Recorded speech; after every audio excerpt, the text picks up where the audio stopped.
Buenas tardes a todos, muchas gracias por estar aquí.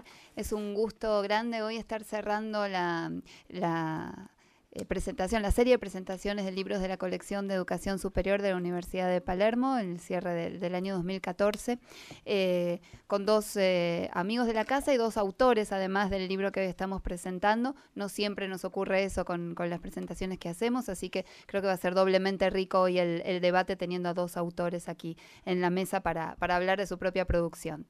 El libro es, como ustedes lo están viendo, América Latina y su nueva economía del conocimiento, y como leen allí en el título, el libro pone el eje en las relaciones entre tres elementos: la educación superior, el gobierno y la colaboración internacional.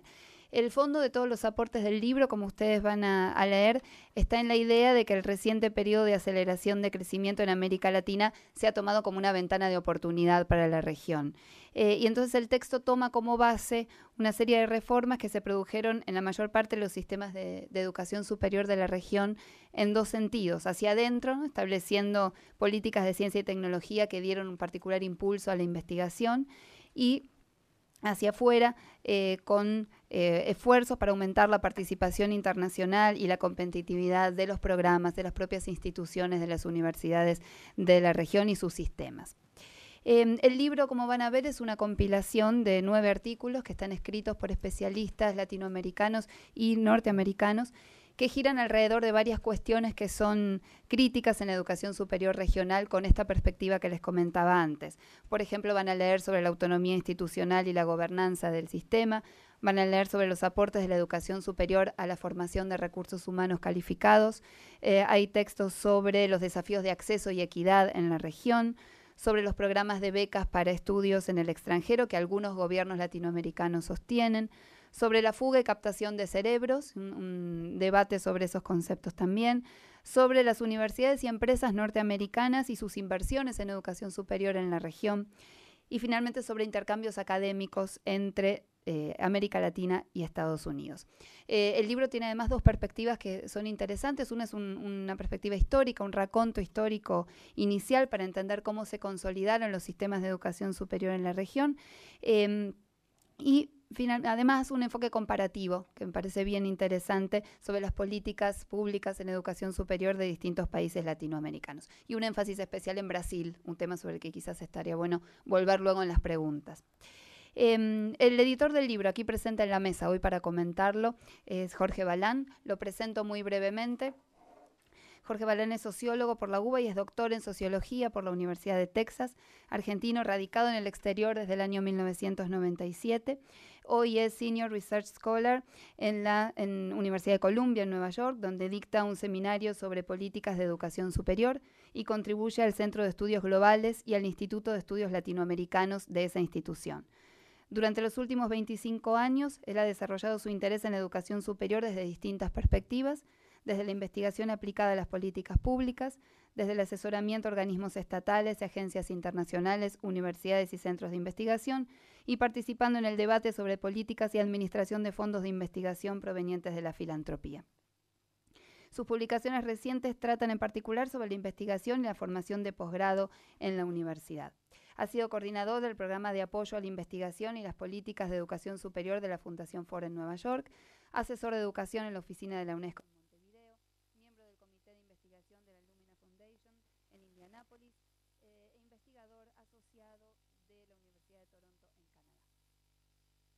Ana García Fanelli, otra autora del libro, autora de uno de los artículos del libro, la presento también muy brevemente. Ella es investigadora del CONICET en el área de educación superior del CEDES, es licenciada y doctora en economía por la Universidad de Buenos Aires y magíster en ciencias sociales por la Facultad Latinoamericana de Ciencias Sociales. Sus líneas de investigación principales son el análisis de educación superior, el estudio de la universidad como organización y las políticas de financiamiento universitario. Ha sido consultora del IPE UNESCO Buenos Aires, IPE UNESCO París, CONEAU y CINDA, y ha publicado diversos libros, capítulos y artículos en revistas especializadas locales y extranjeras sobre sus temas de investigación. Como siempre hacemos, primero Jorge, luego Ana van a hacer una intervención sobre sus propias lecturas sobre el libro, y luego tendremos algunas preguntas aquí y por supuesto el espacio para las preguntas de ustedes. Gracias, Jorge. Muchas gracias, Raquel. Primero quiero agradecer a la Universidad de Palermo el haber incluido este libro en la colección y más genéricamente felicitarlos por una colección de una serie de publicaciones sobre educación superior que trae muchas traducciones, pero también producción local y que muestra el creciente interés sobre este tema dentro del campo académico. El, el, Hace 20 años, cuando yo lo visité por primera vez al ingeniero Popovsky acá en la universidad, creo que todavía no existía un programa de educación superior. En realidad había pocos programas de formación en educación superior. Ahora hay varios. Uno de ellos, el más activo, el de ustedes acá en la Universidad de Palermo. Pero esto muestra un interés reciente, pero fuerte, en la profesionalización del área. El área de estudios de educación superior es un área relativamente marginal dentro de la vida académica. Y es un área donde tradicionalmente los expertos son los mismos actores. La gente que enseña y dirige instituciones también elabora y muy a menudo buenas ideas sobre los temas, pero no son especialistas en el tema. Es solo en los últimos 20 años que han ido surgiendo, yo mismo cuando empecé a trabajar en esto hace 25 años, era un tema totalmente nuevo para mí, había enseñado, pero no me había formado. Sí había alguna gente mejor formada y por suerte algunos de ellos fueron colegas y profesores. Recuerdo cuando empecé a trabajar en estos temas y empezamos a trabajar juntos, aprendí mucho de gente como José Joaquín Brunner en Chile o Simón Schwarzman en Brasil, que ya llevaban una buena década de estudios en el área, y de algunos argentinos que no fueron mis maestros directos, pero que aparte de trabajar en general sobre educación, habían, como Juan Carlos Tedesco, producido cosas muy importantes, pero éramos muy pocos. Ahora hay una masa creciente y esta colección refleja y contribuye a eso, me parece. Entonces, el que este libro esté acá para mí es un gran placer. Quiero contarles un poco cómo se originó el libro, porque eso le da a ustedes una idea de cómo está armado. Este libro se publicó inicialmente en inglés en Estados Unidos a pedido del Institute for International Education, conocido como IIE, que es una organización que ya va a cumplir 100 años ahora, se fundó en 1919, es una ONG, una organización sin fines de lucro, que crearon en realidad 3 rectores universitarios, uno de ellos el rector de la universidad donde yo ahora enseño, la Universidad de Columbia, con fondos filantrópicos, y la idea era, después de la Primera Guerra Mundial, que el intercambio académico y el intercambio estudiantil debía ser un elemento en el nuevo régimen internacional y un elemento que debía contribuir a aquello que finalmente no ocurrió, que era un mundo más pacífico y mejor comunicado. Se los menciono porque una de las primeras cosas que la IAI logró, pocos años después, fue convencer a Estados Unidos que creara un nuevo tipo de visa de estudiantes, no existían. Hasta entonces había siempre estudiantes o gente que estudiaba, pero no había visa de estudiantes en Estados Unidos. Eso data en Estados Unidos, además del año 23, si no me equivoco, momento cuando empiezan en Estados Unidos restricciones a la inmigración. Y esta gente estaba muy preocupada de que esas restricciones no se aplicaran al campo académico y lo lograron. En este momento el IAI maneja centenas de miles de becarios u otras personas que se mueven en el mundo, y la ocasión de la preparación del libro tenía que ver, por un lado, porque tienen una colección editorial muy fuerte, pero ocasionalmente porque acababan de firmar un convenio con el gobierno brasileño, básicamente con la CAPES y el CNPq en Brasil, para manejar parte de un nuevo programa que se llamó originalmente Ciencias Sin Fronteras, con el cual Brasil se comprometía a enviar 100.000 estudiantes año al mundo, básicamente a Estados Unidos y a Europa, a formarse. No para formación, en general son becas no para completar una formación, sino ser parte de la formación, porque Brasil, que sin duda tiene un sistema muy elaborado y muy grande de formación a todos los niveles, sentía que estaba necesitando oxígeno, que estaba formando mucha gente y buena dentro, pero que sin movilizar los recursos fuera del mundo, corría riesgos de encerrarse un poco. Y le encargó al IAI que manejara las aproximadamente 60.000 becas que iba a dar para estudiar en Estados Unidos. Entonces, para el IAI era una ocasión, y eso explica en parte por qué le dedicamos en el libro un par de capítulos especiales a Brasil, mientras que los otros capítulos temáticos cubren la región en su totalidad. No hacemos estudios por país. Todos son estudios transversales. Los únicos estudios por país son uno que se refiere a las universidades de investigación en Brasil, en parte porque tiene gran relevancia dentro del contexto latinoamericano, y otro que se refiere específicamente a este programa de becas brasileño. El hecho de que fuera preparado para Estados Unidos también llenaba un hueco, porque en Estados Unidos se conoce bastante poco, pero curiosamente me pareció a mí, nos pareció a mis coautores, pero por suerte les pareció también aquí a la gente, a los amigos de la Universidad de Belgrano, de que el público latinoamericano y en especial el público argentino también aprovecharía esto. Me voy a referir a 2 o 3 temas sustantivos y después voy a dejar el lugar a Ana María y tendremos ocasión de Raquel, que nos va a levantar preguntas. Un análisis comparativo como los que hacemos nosotros revela al mismo tiempo, es muy contradictorio, revela, por un lado, que los países de América Latina, y me refiero sobre todo a los países de mayor volumen, son muy diferentes entre sí. Argentina y Brasil, por ejemplo, todos lo sabemos, son enormes. Las diferencias en la arquitectura de los sistemas son muy grandes. Lo mismo ocurre con México y con Chile. Ninguno de estos 4 aparentemente estarían en mundos separados. Al mismo tiempo, tienen algunos problemas muy comunes. Y uno se pregunta, ¿cómo es eso?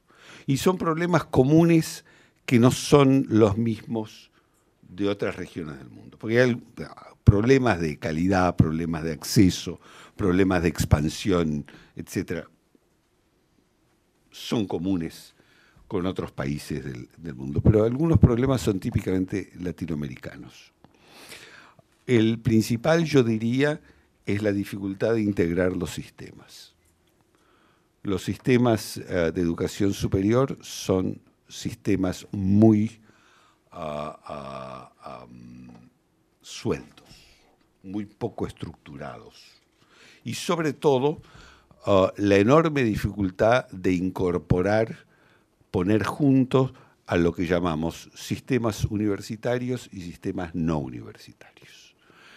Son 2 mundos separados. El mundo universitario, el mundo de los llamados en la Argentina terciarios, o la educación superior no universitaria, son 2 mundos que no se hablan entre sí, a pesar de esfuerzos, y sabemos que hay todo tipo de programas para que se hablen. La transferencia entre uno y otro es casi imposible. En realidad, en países como la Argentina, la transferencia entre universidades es casi imposible. Muchos lo hacen imposible. Muchos simplemente o se empieza acá o no se empieza, ¿no? Entonces, al haber poca transferencia, al haber poca movilidad entre instituciones, esos sistemas no se integran. ¿Cuál es el huevo y cuál es la gallina? el hecho de que no haya transferencia refleja esa falta de integración. Pero esto es particularmente serio en el caso de la relación entre las llamadas subsistemas universitario y no universitario, porque en buena parte del mundo, creciente parte del mundo, el sistema no universitario tiende a absorber la mitad o más de la matrícula universitaria. En América Latina eso jamás ocurre. El sistema terciario o no universitario, en el mejor de los casos, absorbe 30-35% del total. Hay una fuerte preferencia por el sector universitario que, por otra parte, a veces duplica cosas del sector terciario, pero las articula dentro de una idea de universidad. ¿Qué quiere decir eso?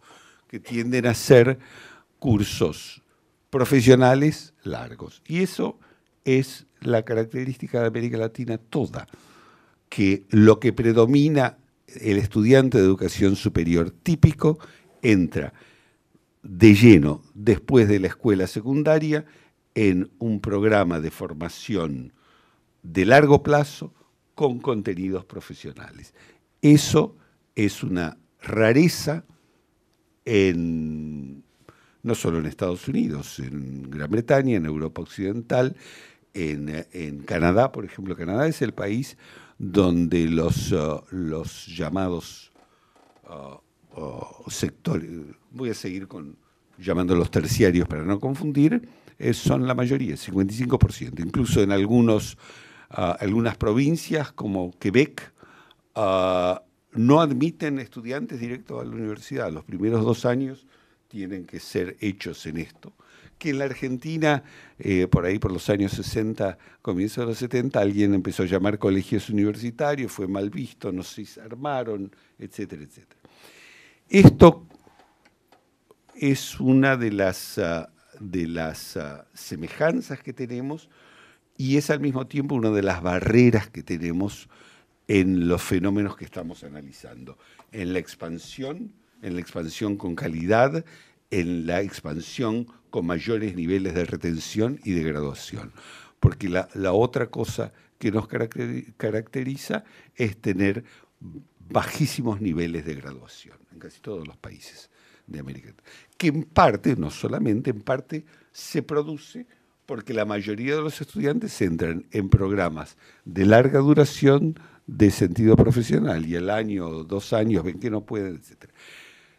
Nosotros pensamos hace rato, y lo venimos diciendo, que un sistema diferenciado en el cual existen otras vías de entrada, no necesariamente universitarias, pero de formación superior, postsecundaria, que permiten algún llamado título menor, a veces de orden académico, a veces de orden vocacional, que al mismo tiempo, si va bien, es vía de entrada a otras cosas, es una de las medidas fundamentales que tenemos en incrementar el acceso y la graduación, y con lo cual aumentaría la calidad en general de los sistemas. Eso ocurre en Brasil, ocurre en la Argentina, ocurre en Chile, ocurre en México, ocurre en Colombia.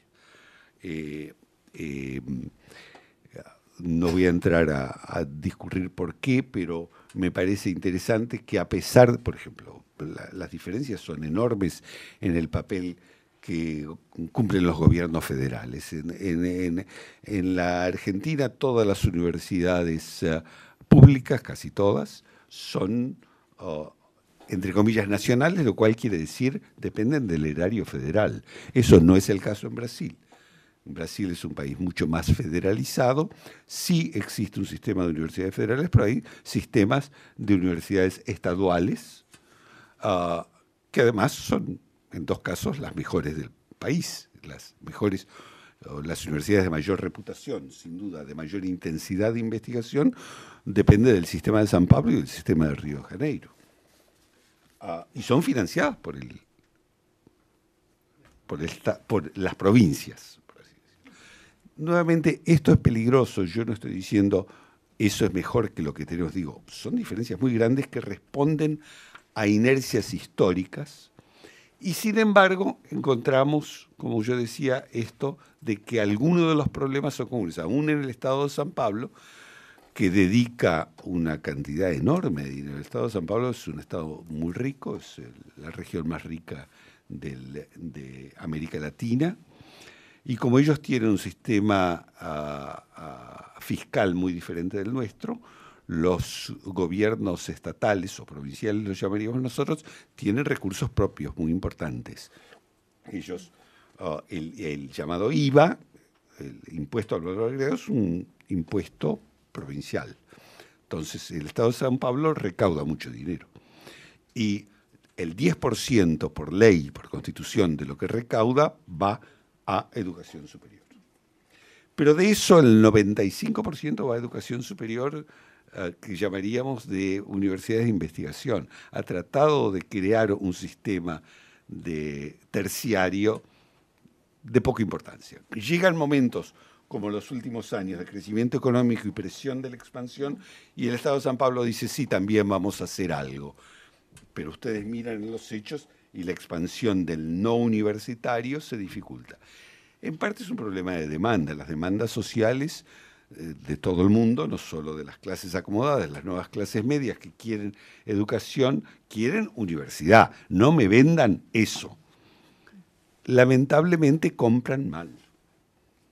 Y entonces refuerzan esa dualidad donde el terciario, el sector no universitario, queda disminuido en prestigio, queda muy a menudo reducido, aunque algunos de ellos son de muy buena calidad. Nosotros sabemos que algunos de nuestros institutos de profesorado son excelentes, pero sobre todo tienen enorme dificultad para articularse con el resto del sistema.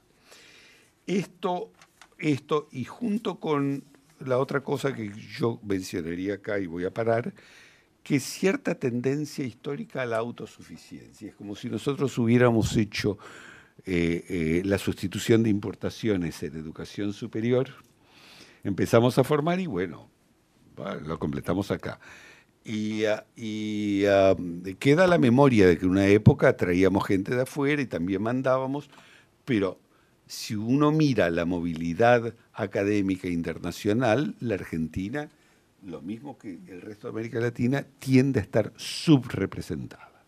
Pues son sistemas que se cierran en sí mismos y que, si bien valoran los estudios afuera y quieren, hay una gran presión, sobre todo a nivel de grado, de formación en los propios países y formación según los propios cánones.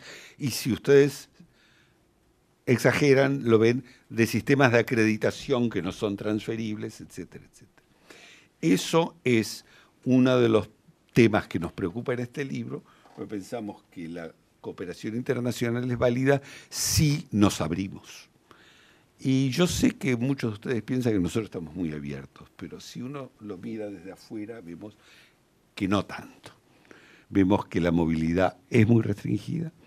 A veces crece, estábamos hablando con el ingeniero Popovsky, la Argentina está recibiendo ahora muchos estudiantes del extranjero. Universidades como la Universidad de Palermo están recibiendo muchos estudiantes del extranjero. Pero eso es reciente, es parcial y tienden a enviar pocos, tendemos a enviar relativamente pocos. Existe además en nuestras cabezas, y ese es un tema que discutimos acá, que no enviamos porque los perdemos. América Latina pierde pocos cerebros. Si ustedes ven las estadísticas internacionales llamado brain drain, el único país que ha tenido un brain drain importante es México, porque es vecino de Estados Unidos. Brasil es casi nulo. La Argentina lo tuvo por razones más políticas que de otro tipo en los años 60, en los años 70. Pero en realidad tenemos, proporcionalmente, hemos perdido muy poca gente. Novedad interesante, estamos ganando gente. No solo vienen estudiantes, vienen profesores. Algunos países, Chile es muy interesante, han abierto sus concursos internacionalmente. Cuando las universidades chilenas contratan internacionalmente. Eso es todo muy relativo, pero voy a poner dos valores. Yo creo que es bueno. Pero eso implica cierto nivel de apertura mayor que lo que tenemos. Bueno, de esas cosas tratamos en el libro. Voy a parar acá. Muchas gracias. Después seguimos.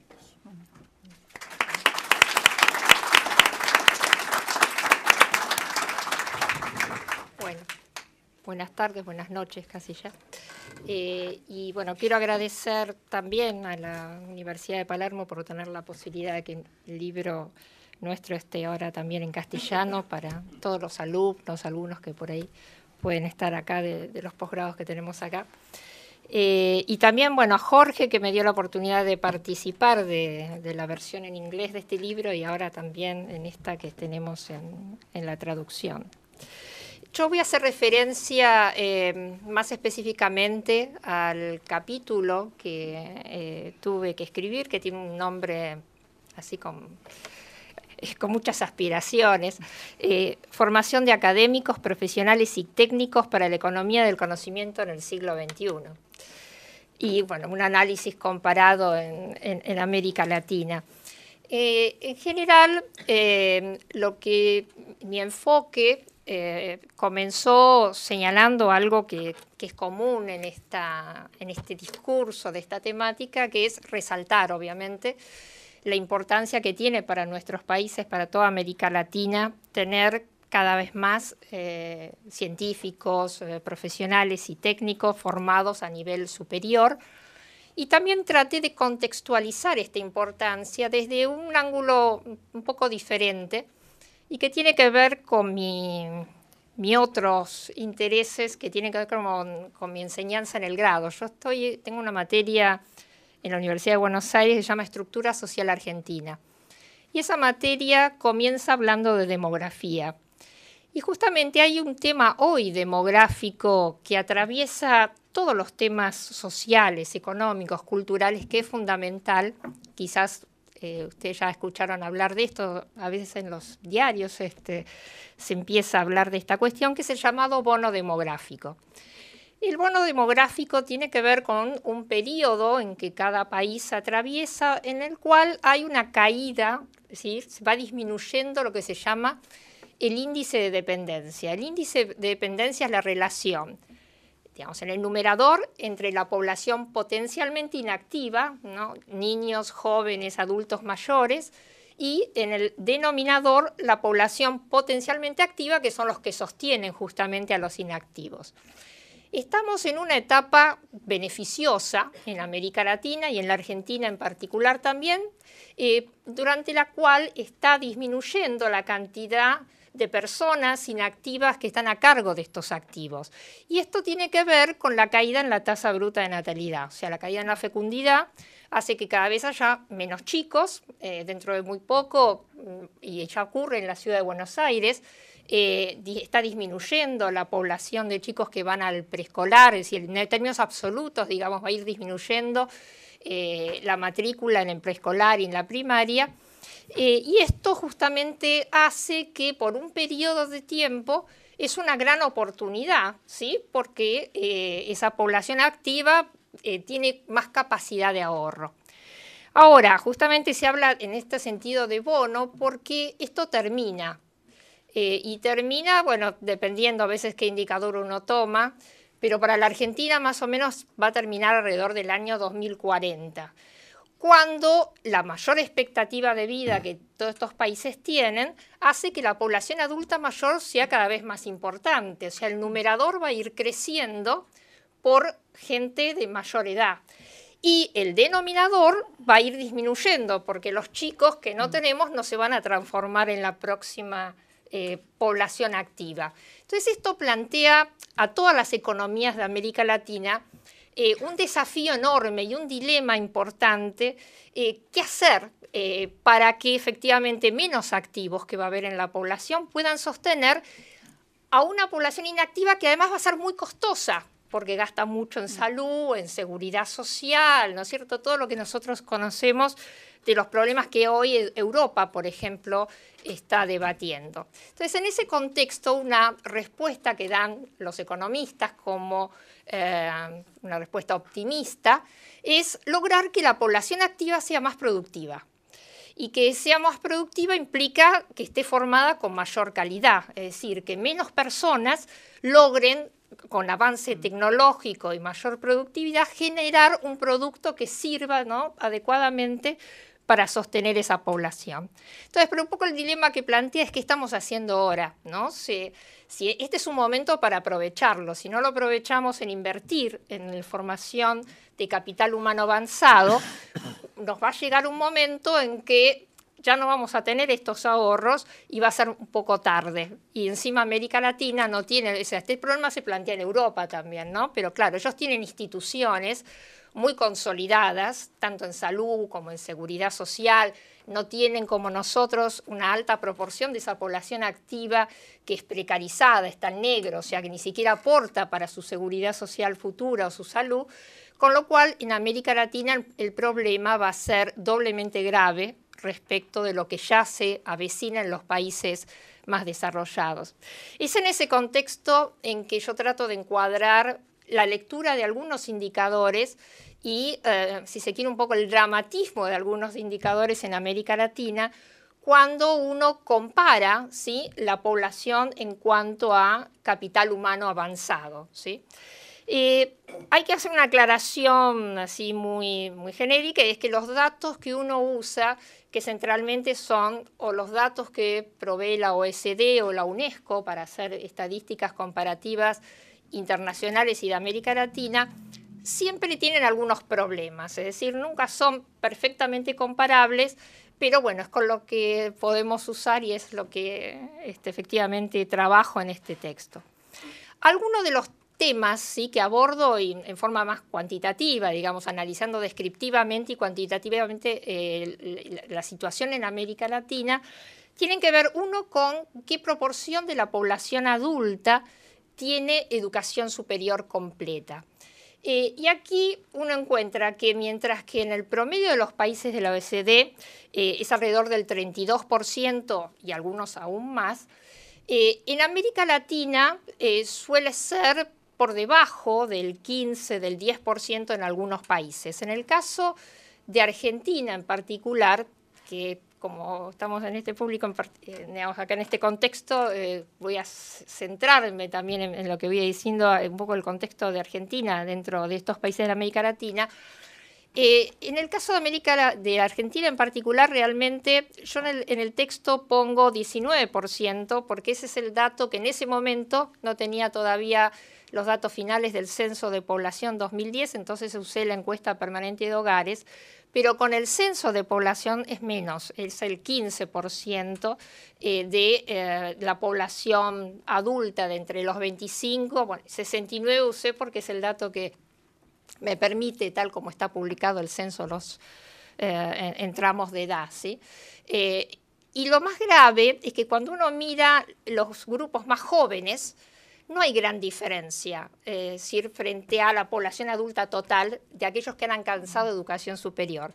Cuando en los países más avanzados ocurre lo contrario, ¿no es cierto? La población más joven, como es lógico, hay una proporción mucho más alta con educación superior respecto de la población total que abarca ya a generaciones previas que no han accedido a este sistema. O sea que el tema de la formación en la población, digamos, adulta con educación terciaria es un problema en general en América Latina y en particular también en el caso de Argentina. El caso que en el texto que yo doy, que está en una situación mejor, que me pareció un poco igual sospechoso el dato, es el de Chile, que aparece con 29% con educación superior completa. Yo lo chequeé con un chileno y me dijo que sí, que es así. A mí me gustaría ver los datos censales, me parece un poco elevado este número, pero bueno, es probable que sean los centros de formación técnica que han avanzado mucho en estos últimos años en Chile, que son carreras de 2 años, ¿no? O sea, más de la mitad de los egresados de Chile son de estas carreras técnicas que tienen una menor duración. El otro punto que me interesó abordar, y porque esto es un tema de discusión en Argentina y en otros países de América Latina, es ¿Qué pasa con la distorsión de la formación de este capital humano avanzado en términos de una fuerte concentración en las ciencias sociales versus lo que sería una ampliación necesaria para avanzar en ciencias básicas e ingeniería, que es otra de las cuestiones? En realidad, cuando uno mira los datos internacionales comparados, no se llega a conclusiones muy acabadas sobre que América Latina tiene una estructura por carreras muy distinta de lo que ocurre, por ejemplo, en los países de la OECD. Sí hay casos diferentes, ¿no? Es decir, hay países, puedo mencionar algunos, pero bueno, Alemania, Finlandia, Corea, donde claramente tienen una fuerte concentración en las ingenierías, lo cual no ocurre en el resto. Pero en general, en todos los países hay una fuerte concentración, una matrícula por encima, digamos, del 30%, que es ciencias sociales. Y a mí me parece que es lógico que sea así, porque el mercado de trabajo en el mundo actual, en la sociedad del conocimiento, es un mercado de trabajo de terciario, o sea, del nivel terciario, de los servicios. Y los servicios requieren en alta intensidad de este tipo de formación. Eso no quita, que después podemos discutir, ¿no es cierto?, la relevancia y la importancia de fomentar las ciencias básicas o las ingenierías en aquellas ramas de las ingenierías que efectivamente haya escasez, digamos, de acuerdo a las demandas del mercado laboral, pero los datos no nos hablan de que tengamos una diferencia abismal en América Latina de la estructura tal como se presenta en los países más avanzados. Por supuesto que nada hablamos de calidad ni de niveles de graduación, ¿no? Estos son solo estudiantes, que por ahí los niveles de graduación sí hay diferencias importantes.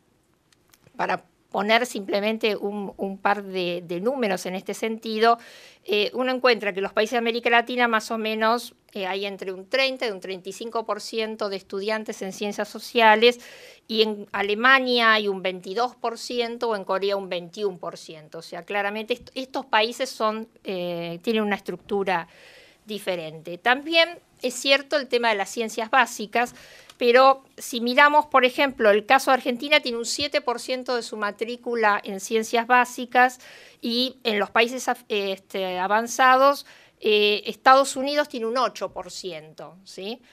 O Alemania tiene un poco más, tiene un 12%. Es decir, hay países en donde la proporción relativa es un poco mejor y, como les digo, puede ser que las tasas seguramente de graduación son mucho más altas.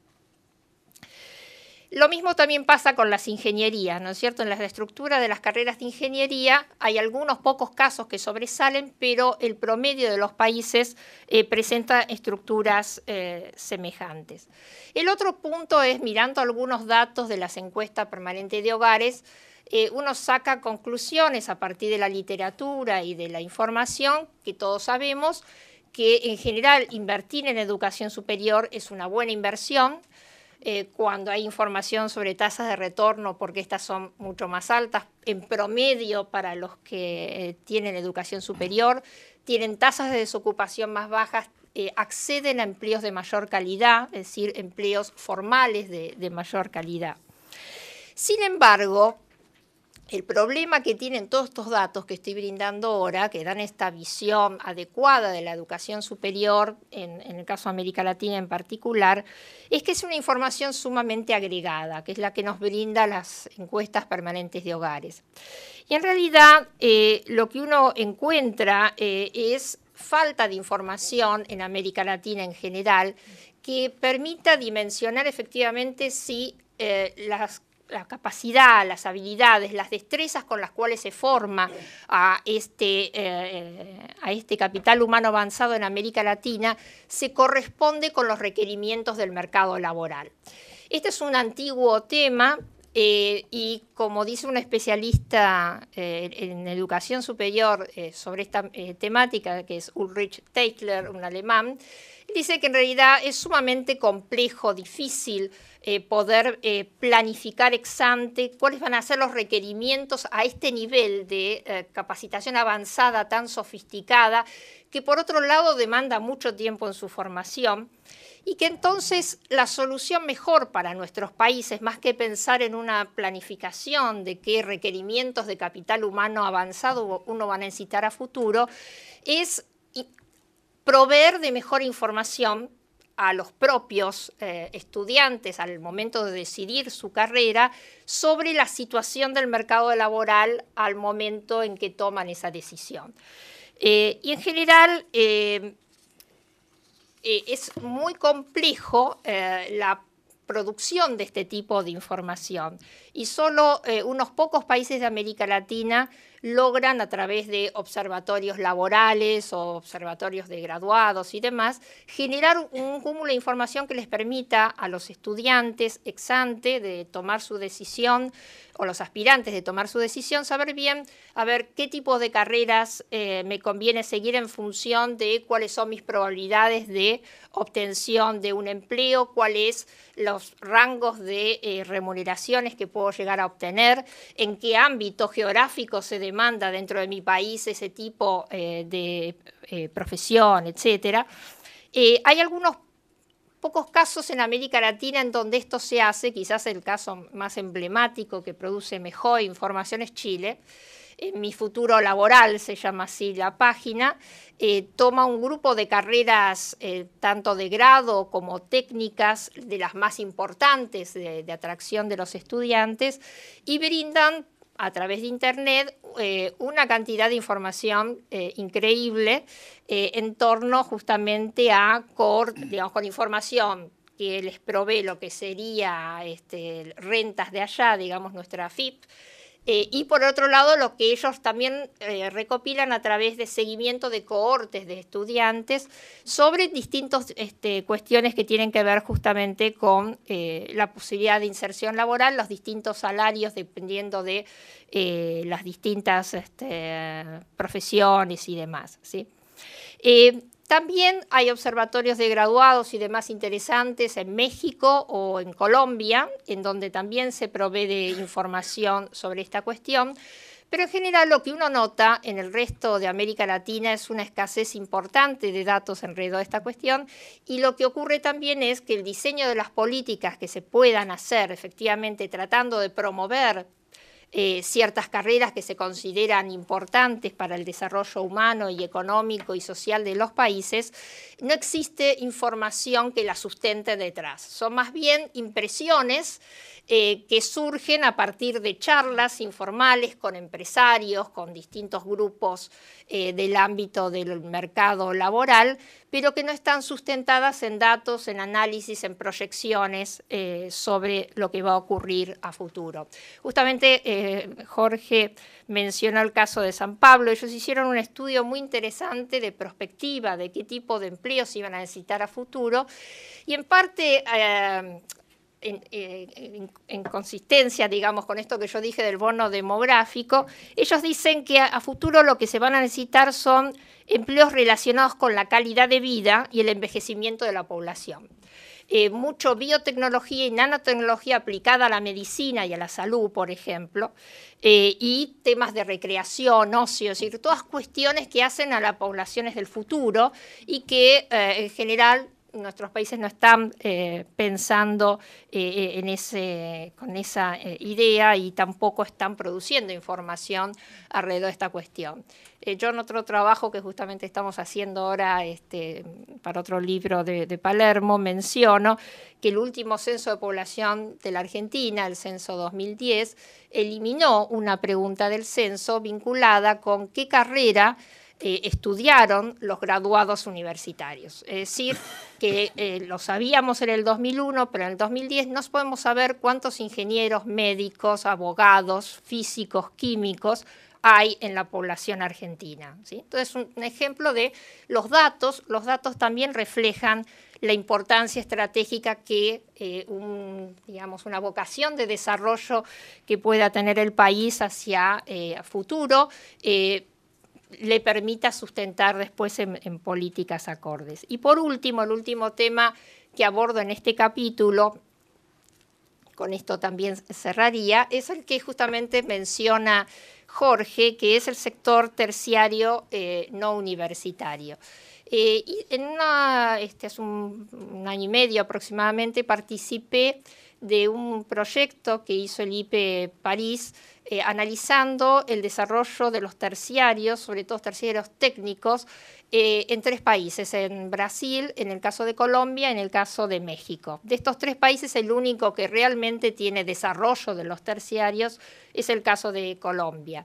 Y algunas cuestiones que se notaban, digamos, de la información estadística que uno tenía disponible, es que estos sectores terciarios técnicos tradicionalmente son los que atraen más a estudiantes que vienen de sectores socioeconómicos más bajos, y esto por múltiples motivos, tanto porque el sector universitario es complejo su acceso, como puede ser el caso de Brasil o Colombia o mismo México, que tienen mecanismos de admisión, sobre todo el caso de Brasil, y por el otro porque también están más cerca, normalmente es más descentralizado el sector terciario, si hay mayor capacidad de acceso de los jóvenes, sobre todo de menores recursos a este nivel, y por último porque sin duda son carreras más cortas y con aparentemente mayor salida laboral directa.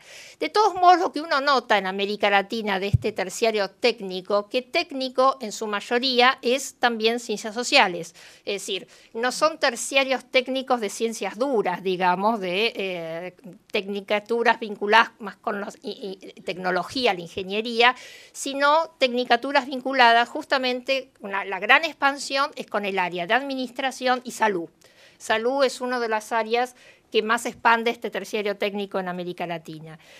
A veces también lo que ocurre, interesante con esta dificultad del terciario de situarse en algún lugar de relevancia en América Latina, no es solo que cuando compite con la universidad por prestigio y estatus, sin duda queda relegadas estas carreras técnicas para el imaginario propio de los estudiantes y sus familias, sino también porque los propios empleadores, hay algunas encuestas en este estudio que se hicieron en los estudios de caso, muestran que no saben demasiado bien distinguir entre un terciario, un técnico que egresa de una escuela media, de un técnico que egresa de estos cursos de relativamente corta duración. Entonces, la situación de este tipo de educación superior en América Latina continúa siendo un tema problemático y de difícil, encontrarle difícil un cauce que efectivamente atraiga a los estudiantes y que permita, como señala Jorge, de algún modo generar una política de diversificación de la oferta que dé amplitud a las distintas orientaciones de los jóvenes que hoy ingresan a la educación superior. Bueno, simplemente entonces, para las conclusiones centrales del trabajo, tienen que ver con que efectivamente tenemos una proporción importante de educación con educación superior, pero esta proporción todavía sigue siendo muy baja si la comparamos con los países más avanzados. Si pensamos en una economía futura del conocimiento, esto es un desafío importante que debemos enfrentar y mejorar, aun cuando Argentina, después de Chile, está ubicada en América Latina entre los que están relativamente en mejor situación. En general, hay muy pobre información estadística, cuantitativa o incluso cualitativa sobre los egresados, sobre su posibilidad de inserción laboral, sobre la calidad de su formación, con la excepción de Brasil, que genera estadísticas sobre la calidad. En general, hay muy poca información en este sentido. Y tampoco hay datos que den cuenta, tipo observatorios laborales y demás, sobre efectivamente cuáles son esas oportunidades en el mercado laboral. Y por último, quisiera decir que yo creo que es importante fomentar las ciencias y las ingenierías, pero a veces no solo importa, o quizás no solo es importante aumentar la matrícula en estas carreras, sino mucho más importante es aumentar la cantidad de recursos humanos y financieros puestos en estas carreras. Es decir, si uno forma, simplemente incentiva a que haya más estudiantes en estas carreras de básicas o de ingeniería, pero por el otro lado no se brindan oportunidades para que después puedan insertarse adecuadamente, competitivamente en el mundo profesional o científico, simplemente no va a generar ningún impacto positivo como el que podríamos sí ver cuando comparamos nuestra situación con otros países más desarrollados. Bueno, nada más, muchas gracias.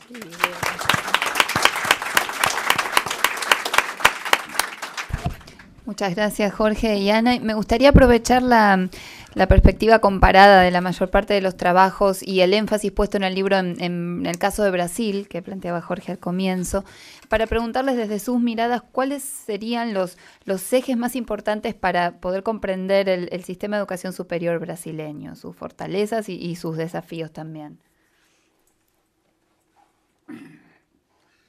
¿En cuántas horas?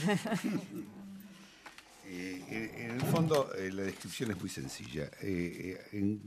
Si miramos a Brasil desde la Argentina, Brasil tiene un sistema universitario, un sistema de educación superior bastante más chico relativamente al país, donde las universidades tienden a ser en buena medida, todas ellas, con un fuerte contenido de investigación, algunas mucho, otras menos. Llegar a ser una universidad es mucho más complicado, si se quiere, y donde el sistema de admisión a esas universidades suele ser mucho más restringido. Con lo cual hay un alto grado de selectividad, sobre todo en algunas carreras, no es en todos. Y eso, por supuesto, significa también que es un sistema universitario en general mejor consolidado, pero que abarca mucho menos que en la Argentina. Las tasas de matriculación en Brasil son todavía bastante menores que en la Argentina, y además el grueso de la matriculación en educación superior en Brasil se da en el sector no universitario, que mayoritariamente es privado, donde además hay un sector muy dinámico en los últimos 20 años, de instituciones privadas con fines de lucro. Brasil es el único país que ha legitimado el lucro en la educación superior, tanto universitaria como terciaria, y ha permitido un mercado de capitales muy activo, tanto doméstico como internacional. Hay un gran conglomerado.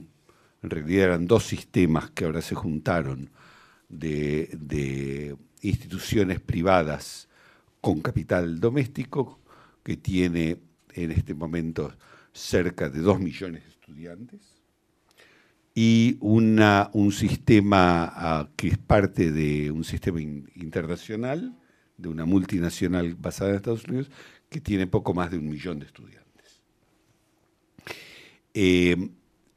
En la Argentina no existe la figura de universidad con fines de lucro. Y existe en ese sentido mucho más limitaciones a la expansión del sector privado, entre otras cosas porque existe mucha mayor dificultad para invertir en ese sector. Entonces, para darlo en términos muy groseros, en Argentina el sector privado, más o menos aproximadamente, pues puede estar muy retrasado, Ana me va a corregir, significa el 20% de la matrícula. En Brasil es el 70% de la matrícula. Esto, a su vez, tiene una serie de repercusiones, tanto en los dos, el sector público es gratuito, en los dos el sector privado cobra matrícula, pero ese sector es mucho más amplio en Brasil y parte de eso es con un fuerte dinamismo empresarial, porque entre otras cosas está legitimado el lucro. La otra gran diferencia, volviendo a eso, es que como Brasil invierte aproximadamente el doble en relación al Producto Bruto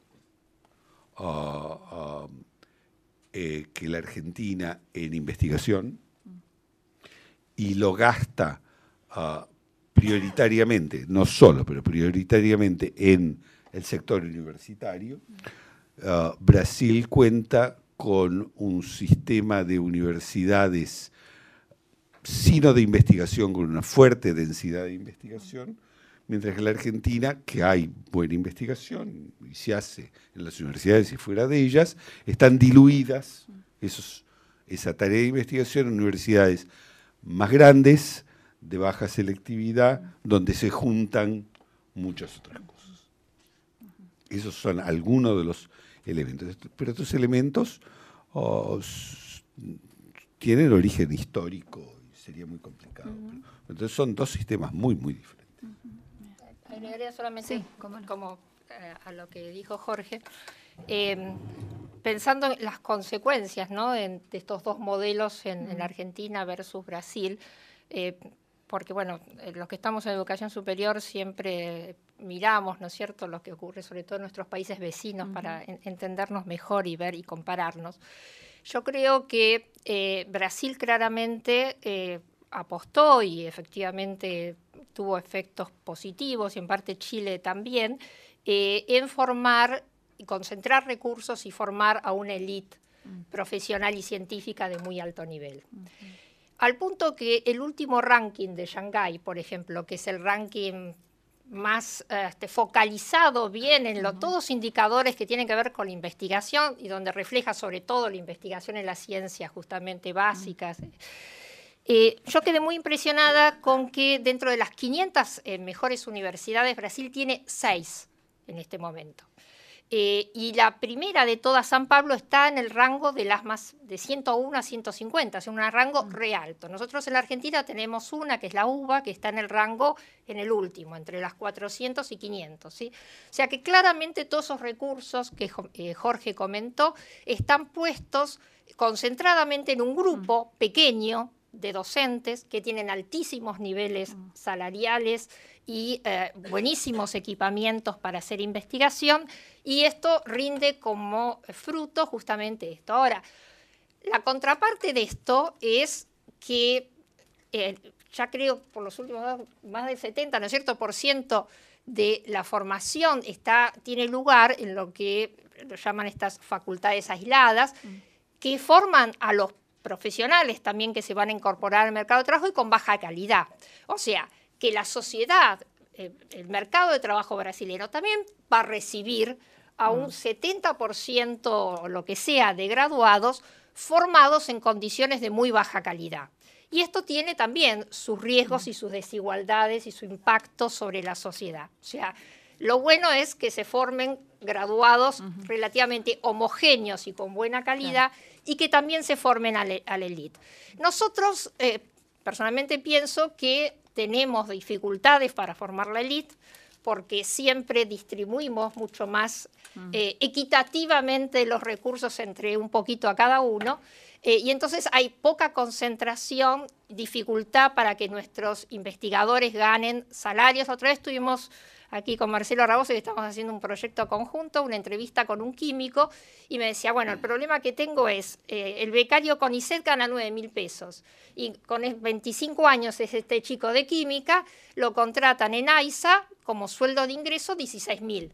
¿cómo hago para que efectivamente convencerlo? Y esto sigue pasando a pesar de que efectivamente en los últimos años los salarios mejoraron relativamente bastante respecto del pasado. Entonces, esto yo creo que es una de las tensiones que tenemos entre Brasil versus Argentina. Es decir, nosotros por ahí generamos unos graduados más homogéneos en términos probablemente de calidad, pero a su vez no estamos formando a la élite futura de profesionales, de científicos en forma adecuada, ¿no? Sí. Eduardo, querías hacer una pregunta. Sí, gracias. Siguiendo con este tema de Brasil, estuve leyendo el capítulo de Elizabeth Barbachowski, que me pareció realmente muy bueno. Ella trata sobre el relativo éxito del desarrollo de las universidades de investigación, particularmente en Sao Paulo.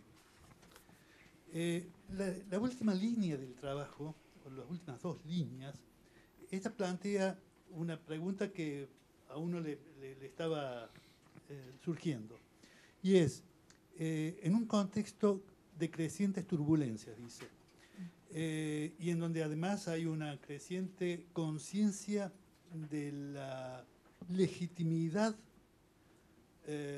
del acceso más abierto a la educación universitaria pública, no solamente terciario, no solamente privado. Eso, dice ella, plantea una duda respecto del desempeño futuro de las universidades de investigación. ¿Cuál es la mirada de ustedes sobre este punto? ¿Cómo seguirá el tema cuando crecientemente hay cuestionamientos respecto a este carácter muy elitista, como decían, de la enseñanza de las universidades de investigación? Eduardo, como me has acostumbrado a lo largo de los años, tus preguntas son difíciles de responder. Eduardo fue algún tiempo, para fortuna mía, mi jefe y director de trabajo en el Ministerio de Educación, y aprendí mucho de él, y entre otras cosas a hacer las preguntas difíciles. El problema es que qué tipo de turbulencias y cómo se manejan. Y el problema es las limitaciones con que cualquier política se encuentra. En Brasil hay varias limitaciones. Una limitación muy fuerte es constitucional hoy en día. Está en la Constitución del 88, las universidades no pueden cobrar matrícula. Y con lo cual tienen enorme rigidez en financiarse, aunque sea parcialmente, con estudiantes que podrían contribuir al financiamiento de las universidades y por lo tanto ampliar el acceso de esa forma. Otras limitaciones son tradicionales, culturales, que se aceptan niveles de desigualdad, no solo en el ingreso, sino en el uso de los dineros públicos que nosotros rechazaríamos, por suerte me parece, como señaló Ana. Un caso dramático, pero al mismo tiempo es parte del éxito de Brasil, es que Brasil tiene un sistema de posgrado, un sistema de formación académico de posgrado, incluyendo doctorado, que es extraordinariamente bueno. Brasil forma alrededor de 10.000, 12.000 doctores en todas las áreas por año, y son de nivel competitivo internacional. No sé si todos o no. Ahora bien, parte de ese sistema existe gracias a que existe una amplia oferta de becas de posgrado.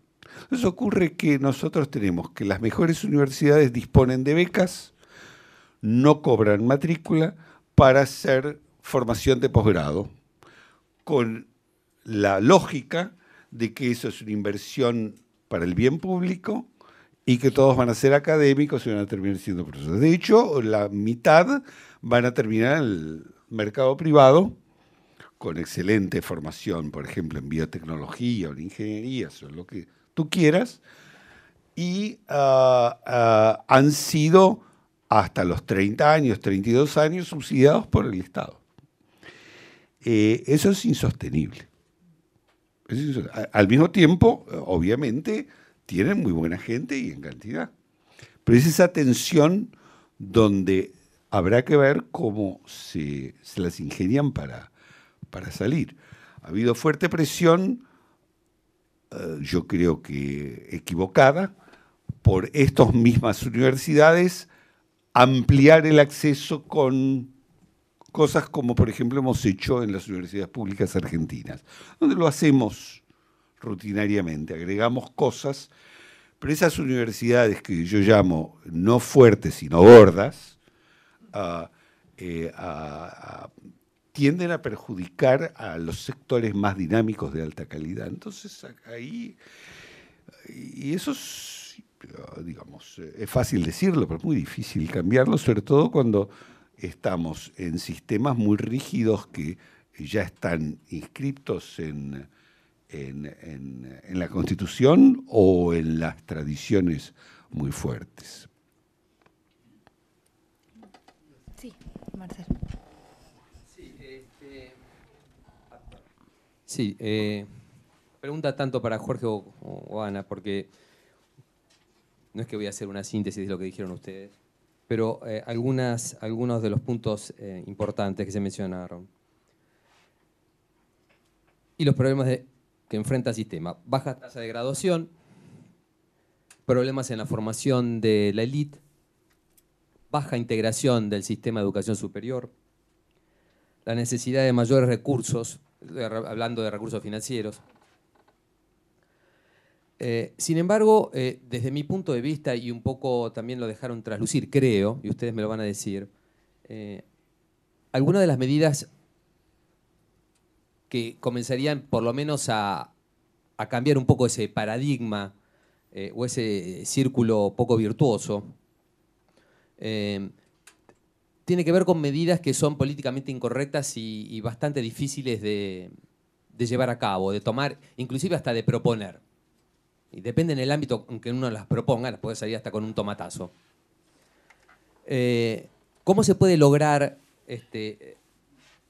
cambiar ese fenómeno sin una mayor expansión privada? El sector privado en la Argentina generalmente ha sido más tolerado que bienvenido, sin hacer una diferenciación vertical de las universidades públicas, es decir, que haya un grupo de élite que concentre a los grandes investigadores con grandes recursos, sin cupos de ingresos que canalicen parte de la demanda hacia los institutos terciarios. La palabra cupo o cuota también está mal vista.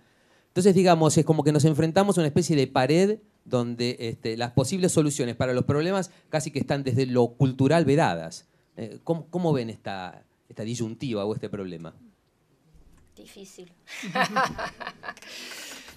No, o sea, no sé si vos querés. No, yo tengo algo para decir. Dale. No, o sea, efectivamente, además, yo qué sé, yo ya hace muchos años que estoy en este tema y realmente uno es como que ve que nada cambia y más o menos seguimos teniendo los mismos problemas, ¿no? A mí me impactó leer en una oportunidad el informe de CONADE de la década del 60 y que era igual que ahora también, con lo cual las pocas esperanzas de cambio. Yo creo que, de todos modos, si hay voluntad política y preocupación, digamos, por el sistema de educación superior, hay medidas que uno puede tomar aceptando los patrones culturales.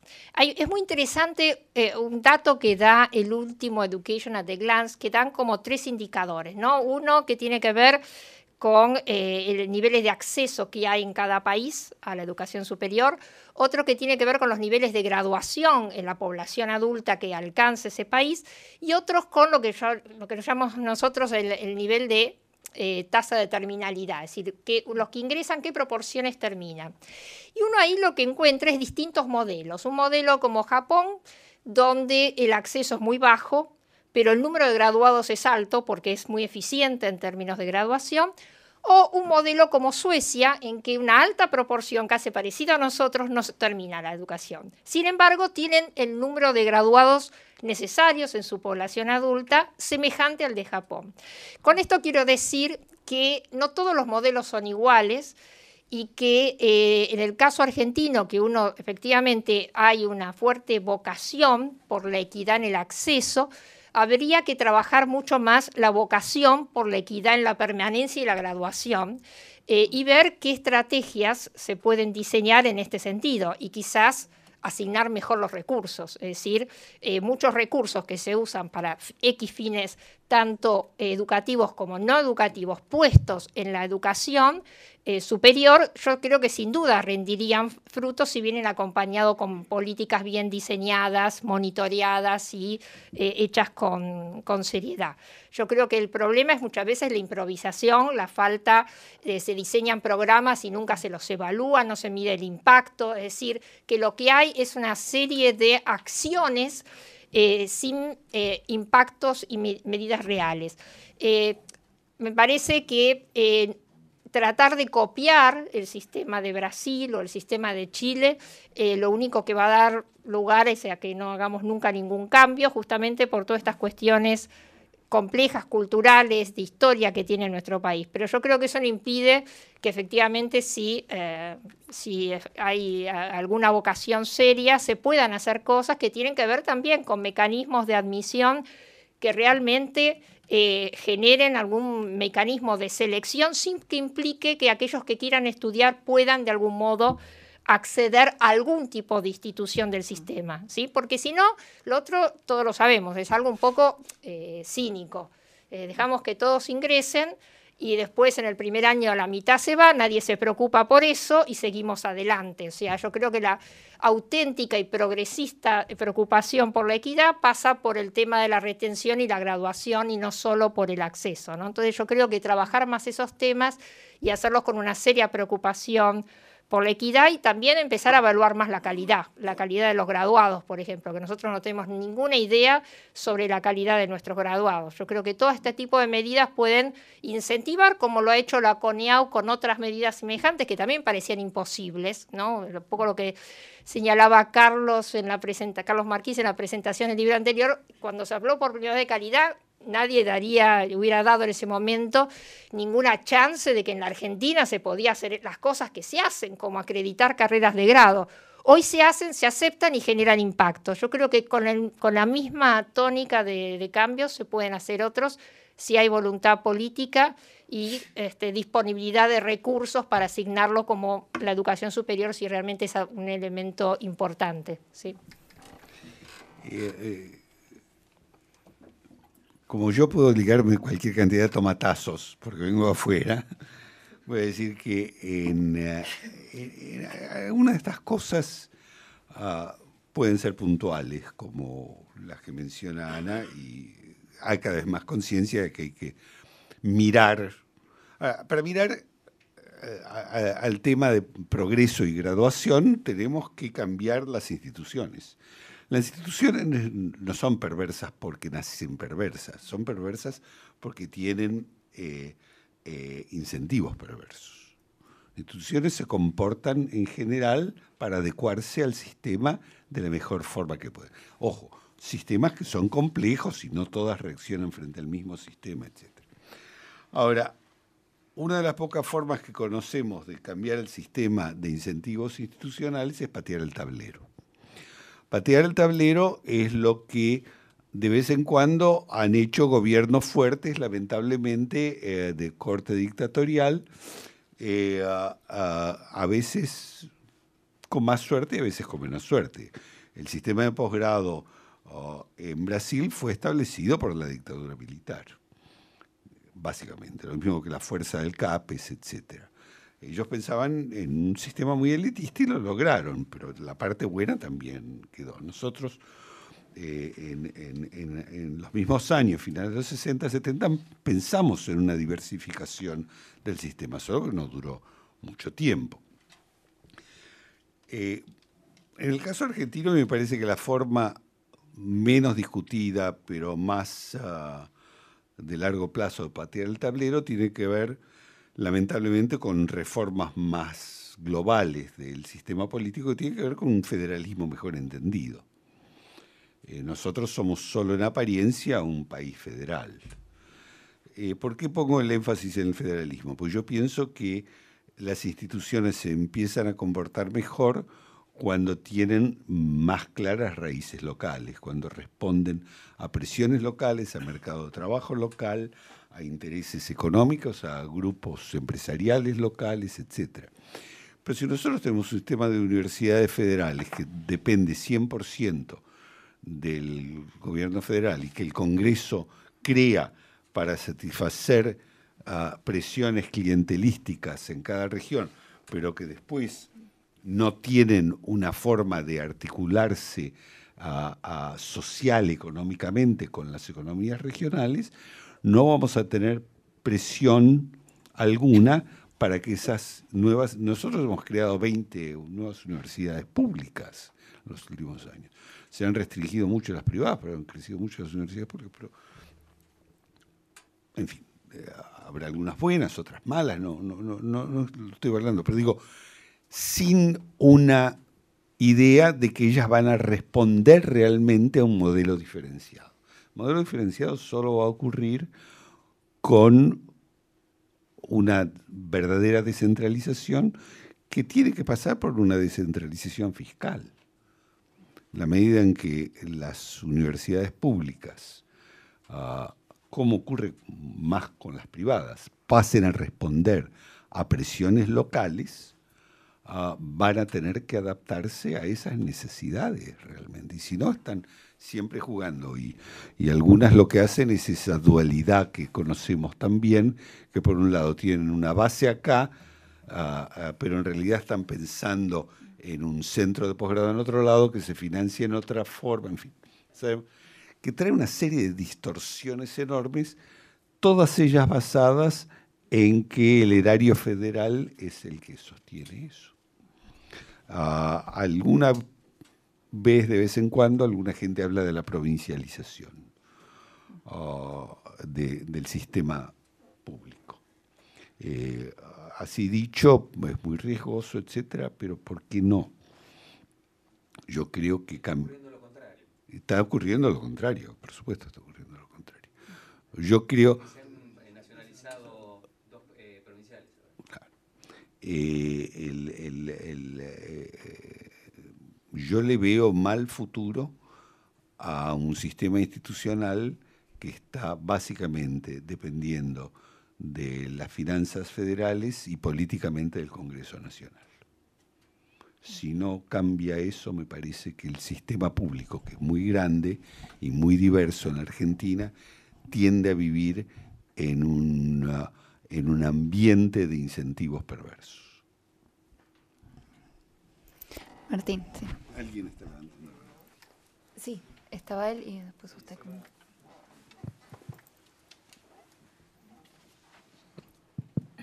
Solo para mencionar que en relación a ciertas cuestiones del sistema y de la admisión al sistema, como decía Jorge, se ha empezado a investigar en Argentina. La última tesis doctoral defendida aquí es de un profesor de la Universidad Nacional de General Sarmiento que estudió la matemática en el ingreso a las universidades nacionales. Y no era el objetivo principal, pero entre otras cosas descubrió que en un porcentaje mayoritario las carreras de las universidades nacionales tienen matemática en su ingreso. O sea que, digamos, el eslogan de que la universidad es de acceso libre es un eslogan actualmente en Argentina.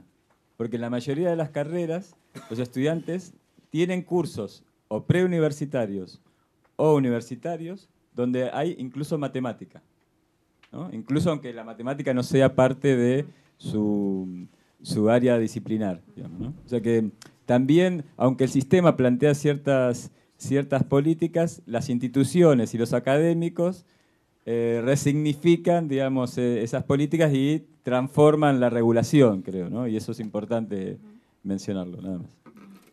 Sí. Le acercan un micrófono. Me pregunto a vos, porque por la que hablaste... Más fuerte, Alba. El libro no leí, recién me lo dieron, pero expusiste. Yo creí haber entendido, no sé por qué hicieron especialmente la comparación. Acá, ahora. No sé por qué hicieron especialmente la comparación con Brasil y Argentina, aunque puedo entenderlo, con Chile, porque están hablando de América Latina, ¿no? Pero tomaron Brasil. Quiero saber si entendí bien. Yo no sé lo que en Brasil significa 1 millón o 2 millones, porque no me acuerdo cuánta gente hay. Sé que son universidades en San Pablo o en Río, muy importantes y todo eso. Pero creo haberte entendido que hay como una elección, no hecha a propósito, sino por política. Yo no entiendo de este tipo de temas, pero soy una persona universitaria, digamos.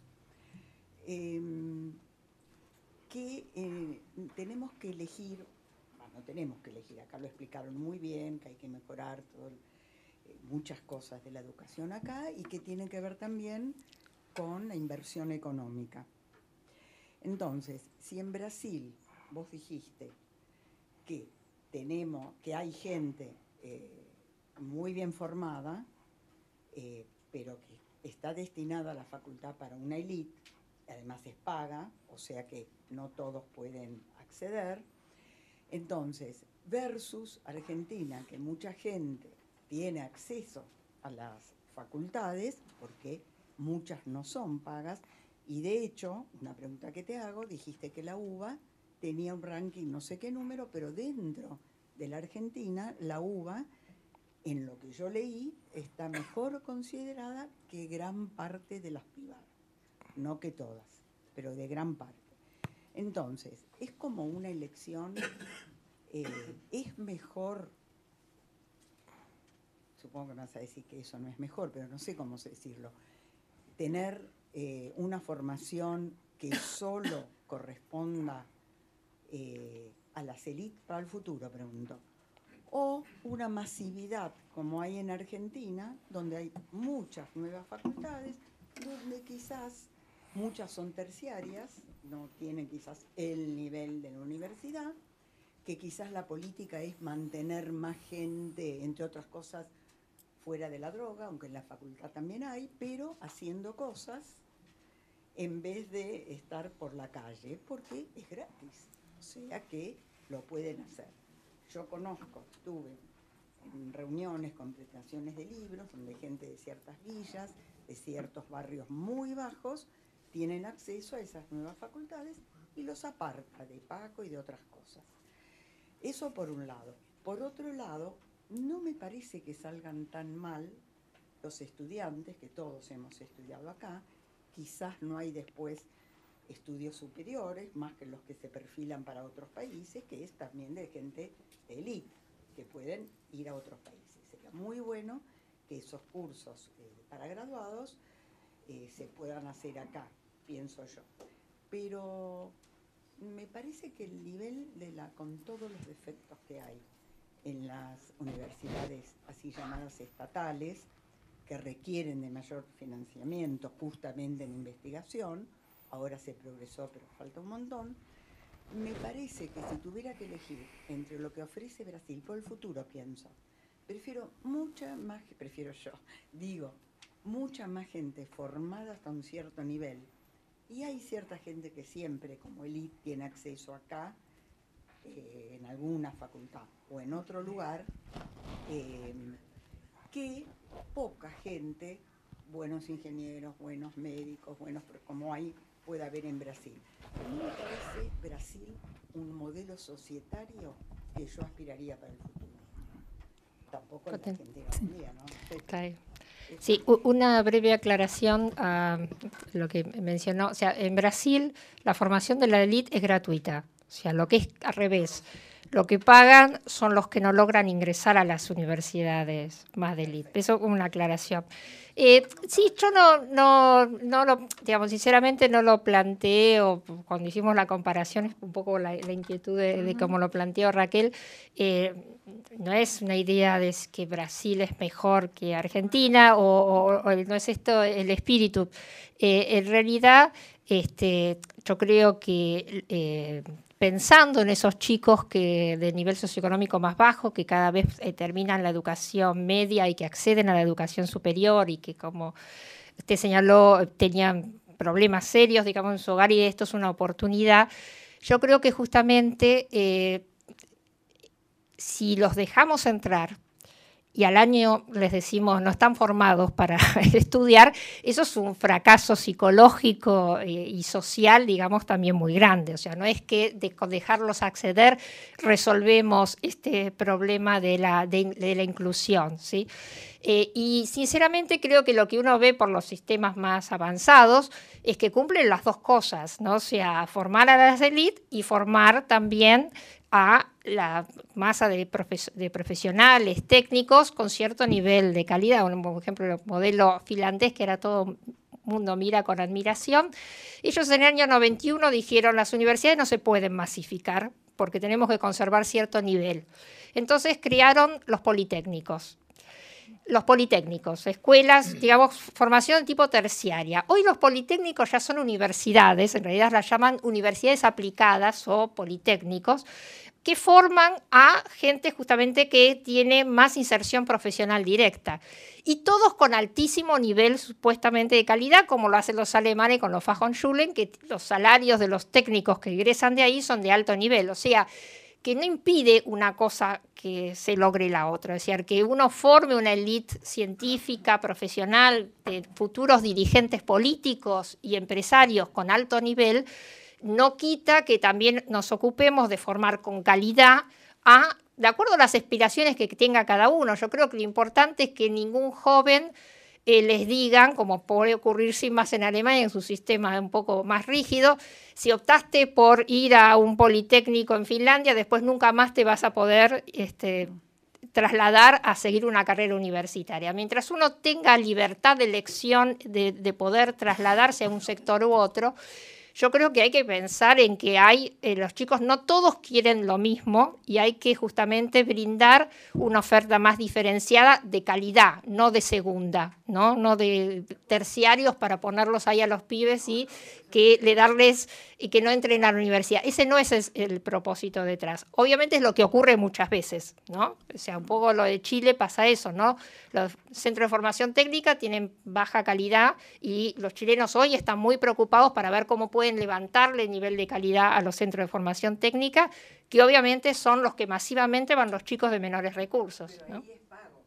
Ahí es pago, sí, es pago, pero fíjense la cosa curiosa. Yo escribí hace poco un artículo sobre equidad con datos de la encuesta permanente de hogares. Y un dato que me resultaba también siempre incomprensible, cuando leo los indicadores de Chile, no logro, hacer corresponder bien el dato con lo que uno ve en términos de lo que dicen los diarios o lo que otros colegas señalan, y es que la proporción de chicos, de acuerdo al EPH, del primer quintil de ingresos que están en la educación superior de Chile es la misma que la que tiene en la Argentina. Es decir, ¿cómo puede ser que un sistema tan elitista, que cobra, que tiene altos niveles de selección, logre generar un nivel de acceso para la población semejante al de Argentina, que tenemos un libre acceso total? Mi hipótesis es que justamente ellos lo que tienen son estos centros de formación técnica, carreras de 2 años, que han crecido estos últimos años mucho más que las universidades en Chile, ¿sí? Y para la cual hay becas. O sea, si bien son privadas, algún tipo, digamos, no tienen las becas oficiales que tienen justamente todo el sector más prestigioso chileno, pero sí hay algunas formas en que les rebajan los aranceles y son bajos los niveles de aranceles, no son aranceles altos. Y esto ha permitido que hoy casi la mitad de la matrícula de educación superior de Chile sea de lo que llaman los terciarios en ellos, que son estos de formación técnica y los institutos profesionales, todos privados, ¿sí? No digo que son mejores, no, lo que digo es que lograron absorber aparte de la matrícula en este nivel. ¿Cuál es el desafío hoy de Chile? Que ese nivel tenga calidad y que la calidad no quede, claro, no esté solo, pero nosotros también tenemos fuertes desigualdades de calidad. O sea, no podemos pensar que todas las no sabemos porque no lo investigamos. Sinceramente yo creo que somos muy optimistas pensando que nosotros tenemos un sistema muy homogéneo en términos de calidad. Es más homogéneo efectivamente que el caso brasilero porque hay más regulación, la CONEAU y demás creo que ha puesto una base de estándar de calidad importante que ha subido y ha evitado que haya universidades privadas de muy baja calidad. Pero de ahí a pensar que tanto las públicas como las privadas son homogéneas, yo creo que no es así. Es decir, y que encontraríamos universidades de muy distinta naturaleza si empezáramos a analizar o a hacer evaluaciones de calidad de los graduados, ¿sí? Jorge. Bien. ¿Cómo no? Sí. El problema más grave, me parece, en la Argentina, no digo que se lo escucha también a Brasil, es que los chicos no terminan el secundario. Eso además, sí. El 50% prácticamente de los chicos no terminan el secundario. Entonces, ellos ya no tienen la posibilidad de ingresar a la universidad. Sí. Así que, nada más que eso. Eso además, sí. ¿Alguien más? ¿Algún otro comentario? ¿Pregunta? Bien. Bien, hay ganas de seguir debatiendo. Muchos. Bueno, vamos a cerrar entonces esta presentación agradeciéndoles mucho a Jorge y a Ana, primero el trabajo de escritura y de edición, luego la presentación y las ganas de discutir generosamente con todos nosotros sus ideas. También a todos ustedes y en ustedes, a todos los que nos acompañaron este año. Estamos cerrando hoy, como les decía, el ciclo 2014 y a una audiencia muy calificada que tenemos hoy, de muchos amigos y autores también de libros, a los que agradecemos especialmente estar aquí. Nos encontramos en marzo, que tengan buenas fiestas, buenas vacaciones.